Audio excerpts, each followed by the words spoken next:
everyone, my name is Najiya with student ID number 2410117220002. Today, I would like to present an article entitled Teaching English as Communication written by Sandra J. Savignon. This article talks about how English should be thought as a tool for communication, not only as grammar rules or vocabulary list. Savignon explained that the main purpose of learning a language is to use it in real communication.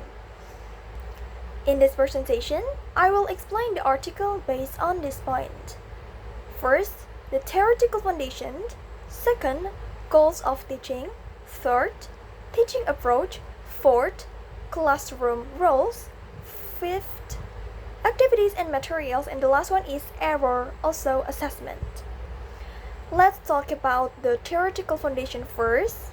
So, Savignon's ideas are based on communicative competence.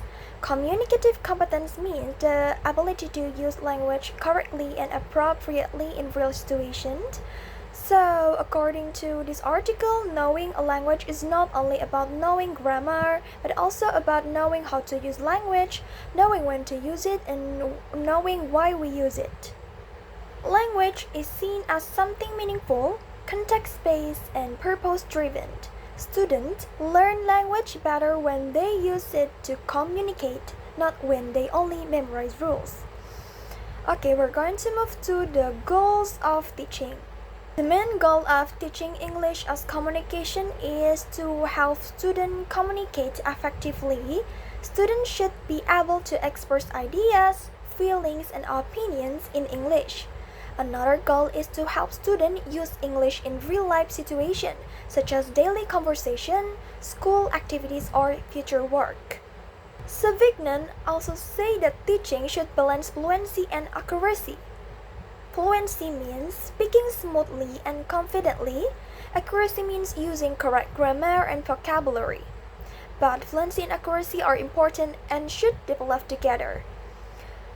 Now, I will talk about the teaching approach.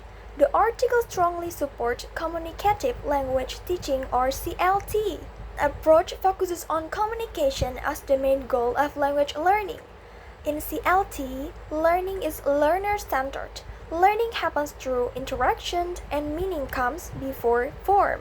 Students are encouraged to use English from the beginning, even if their grammar is not perfect. The focus is on sharing meaning, not on avoiding mistakes. Next point is classroom roles.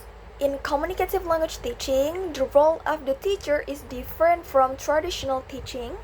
The teacher acts as facilitator, guide, and organizer, not as the only speaker in the class. The teacher creates situations where students can communicate and helps them when needed.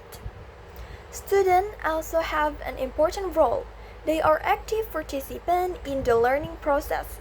They negotiate meaning, work with their friends, and use English to communicate. This makes the classroom more active and interactive. Next, I will explain activities and materials based on this article. The article explained that communicative classroom use activities such as peer work, group work, role plays, and discussion activities. And these activities help students practice English in real communication situations. The material used are often authentic materials such as real conversation, text, or daily language use. Savignon also mentioned a functional national syllabus where a language is taught based on functions like asking for help, giving opinion, or making a request. This helps students use English for real purposes. And then the last point is error and assessment. According to Savignon article, errors are natural and normal in language learning. Mistakes show that students are learning and trying to use the language. Teachers should not correct every mistake immediately, especially during communication, because it can stop students from speaking. Assessment is communicative teaching focuses on meaning and performance. Students are assessed based on how well they can communicate, not only on grammar accuracy. So, to conclude, the article Teaching English as Communication by Sandra Savignon shows that English should be thought as a living language used for communication. By using communicative language teaching, students become more confident, learning becomes more meaningful, and English is used for real interaction. So, overall, this article encourages teachers to focus on communication, interaction, and meaning in teaching English. I think that's all from me. Thank you very much for your attention.